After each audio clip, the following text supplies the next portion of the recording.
আসসালামু আলাইকুম গাইস, কেমন আছেন সবাই? আশা করি আল্লাহর অশেষ রহমতে ভালো আছেন। তো আজকের গল্পটি হচ্ছে এক ফার্মেসি ডাক্তার ও এক এতিম মেয়ে। তো দেরি না করে গল্পতে চলে যাই। প্রতিদিন আমার ফার্মেসিতে একটা মেয়ে কাস্টমার আসে। তখন রাত বেজে যায় প্রায় 12টার মতো। আজকেও তার বিপরীত হলো না। 12টা বাজার 5 মিনিট আগেই সে আসলো। এসে কিছু ঔষধ নিল। আমি তাকে জিজ্ঞেস করলাম, আপু, আপনি একজন মেয়ে হয়ে এত রাতে কেন আসেন ফার্মেসিতে ঔষধ কিনতে? বাসায় কি কোনো পুরুষ মানুষ নেই? আসলে ভাইয়া, আমি একটা দোকানে টেইলারিং এর কাজ করি, যেটা এখান থেকে প্রায় 5 কিলো দূরে। তাই আসতে আসতে দেরি হয়ে যায়। আর বাসায় আমি ছাড়া আর কেউ নেই ঔষধ কিনে নিয়ে যাওয়ার মতো।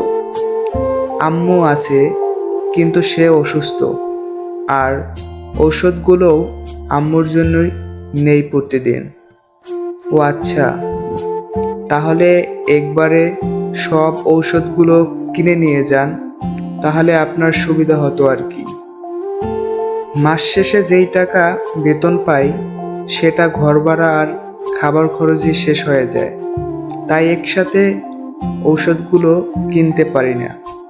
প্রতিদিন আমাকে নাস্তা আর যাওয়া আসা গাড়ি ভাড়ার জন্য যেই টাকা দেয়, সেটা বাঁচিয়ে আম্মুর জন্য ঔষধ কিনে নিয়ে যাই।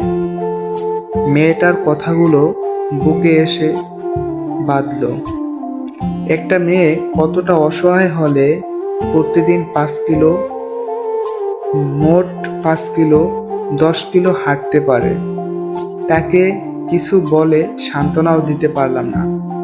সান্ত্বনা দেওয়ার মতো কোনো শব্দ মুখে উচ্চারণ হচ্ছে না আমার। এমনও কাস্টমার আসে আমার দোকানে যাদের ঔষধের কোনো প্রয়োজন নেই, তবুও শুধু শুধু ঔষধ কিনে নিয়ে যায় যদি পরে প্রয়োজন পড়ে সেজন্য। আমি তাকে বললাম, অনেক রাত হয়েছে, সাবধানে যাবেন। আর কোনো ঔষধ লাগলে আমার দোকান থেকে নিতে পারেন, টাকা পরে দিলেও হবে। আচ্ছা ঠিক আছে ভাইয়া, দোয়া করবেন, আসি। একটা মিষ্টি হাসি দিয়ে চলে গেল। আজ সকালে একটু দেরি করে দোকান খুললাম। শরীরটা তেমন ভালো না।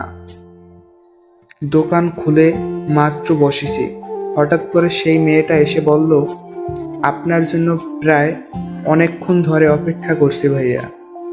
এত দেরি করে কেউ দোকান খুলে? আমি তার দিকে তাকিয়ে একটা মুচকি হাসি দিয়ে বললাম, আসলে শরীরটা একটু খারাপ, তাই ঘুম থেকে উঠতে লেট হয়ে গেছে। সরি, আপনাকে অপেক্ষা করতে হয়েছে আমার জন্য। না না, সমস্যা নেই ভাইয়া, আপনি নিজের শরীরের যত্ন নেবেন আর আমাকে একটা হেল্প করুন ভাইয়া। জি বলুন, চেষ্টা করব ইনশাল্লাহ। আসলে আম্মুর শরীরটা ভালো নেই, তাই আজ হাফ টাইমের জন্য কাজে যেতে পারেনি। আমার কাছে টাকাও নেই। আপনি যদি একটু এই ঔষধগুলো দিতেন ভালো হতো। আমি দুপুরের পরে দোকানে যাব, রাতে ফিরে আপনাকে টাকা দিয়ে দেব। সমস্যা নেই, আপনি পরে দিলেও চলবে। কি ঔষধ দিব বলুন? এই যে প্রেসক্রিপশন, এখানে লেখা আছে। তারপরে তাকে কিছু ঔষধ দিয়ে দিলাম। সে একটা ধন্যবাদ দিয়ে চলে গেল। আমিও ব্যস্ত হয়ে গেলাম দোকানে। রাতের প্রায় 11টার মতো বাজে। কিছু লোক আসলো আমার দোকানে। তারা আমাকে বলল, ভাই আপনি তো ডক্টর, তাহলে আপনি বুঝবেন কি হয়েছে। জানি না। সামনে একটা অল্প বয়সী মেয়ে পড়ে আছে।